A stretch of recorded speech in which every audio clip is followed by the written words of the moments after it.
একটা নাম যেটা শুনলেই মাথা নিচু করে সম্মান জানায় গোটা ভারত। রতন টাটা, একটা মানুষ যিনি ধন নয়, মন জয় করেছিলেন, যার জীবনে ছিল না কোনো শিরোনামের খোঁজ, ছিল না প্রচারের পিপাসা, ছিল কেবল দেশকে কিছু ফেরত দেওয়ার তৃষ্ণা। আজ আমরা জানব এমন একজন মানুষের কাহিনী, যার না বলা গল্পটা অনেক কিছু শেখায়। এটা শুধু একটা শিল্পপতির গল্প নয়, এটা একটা নিঃশব্দ যোদ্ধার গল্প, একটা হৃদয়, একটা যুদ্ধ, আর একটা দেশের জন্য নিজেকে বিলিয়ে দেওয়ার গল্প।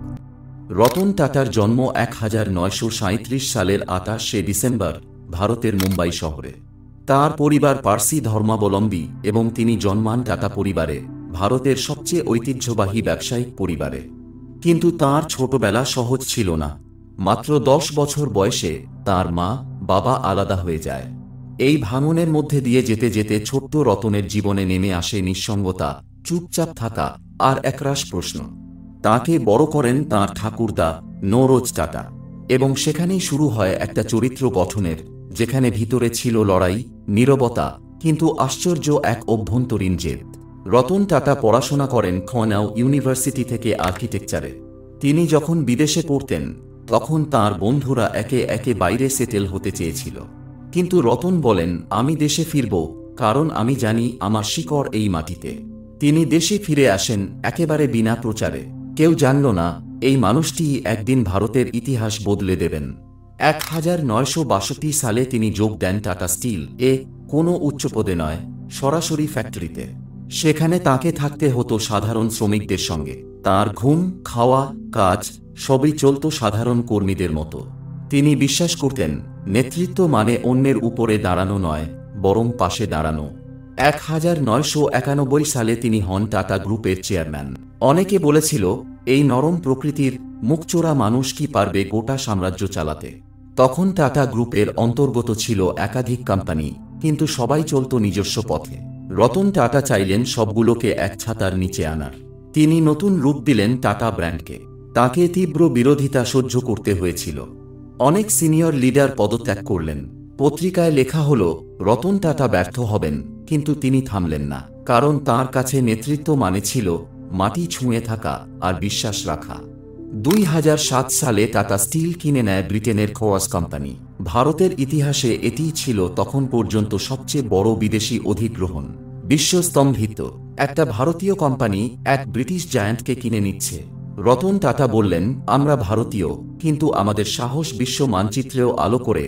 একদিন রতন টাটা রাস্তায় দেখলেন একটি পরিবার স্কুটারে চেপে 4 জন চলছে, শিশুর জীবন ঝুঁকিতে। সেই দিনই তিনি প্রতিজ্ঞা করলেন, আমি এমন একটি গাড়ি বানাবো যেটা একজন মধ্যবিত্ত বাবা কিনে তার পরিবারকে নিরাপদে নিয়ে যেতে পারবে। 2008 সালে লঞ্চ হয় টাটা ন্যানো, 1 লাখ টাকার গাড়ি। যদিও প্রজেক্টটি আর্থিকভাবে সফল হয়নি, তবু কোটি মানুষ আজও মনে রাখে সেই স্বপ্নকে। ন্যানো শুধু একটি গাড়ি ছিল না, এটা ছিল রতন টাটার হৃদয়ের অংশ।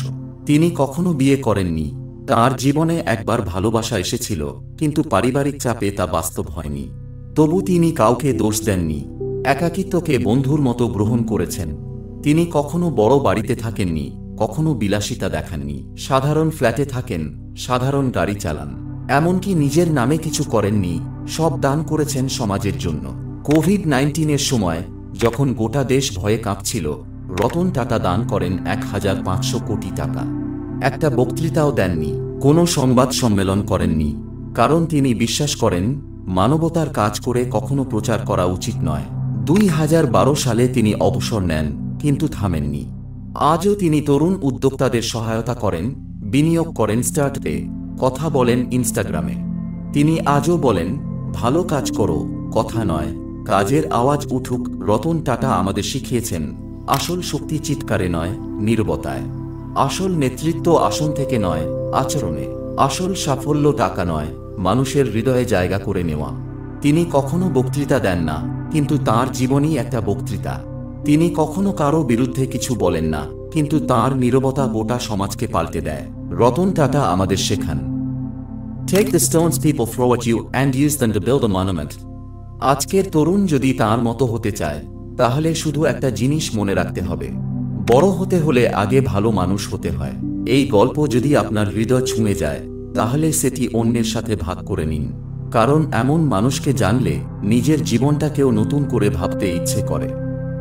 সাবস্ক্রাইব করুন আমাদের চ্যানেল, কারণ আমরা এমন গল্প নিয়েই ফিরে আসি যেখানে গল্প শেষ হয় না, অনুপ্রেরণা শুরু হয়। ধন্যবাদ।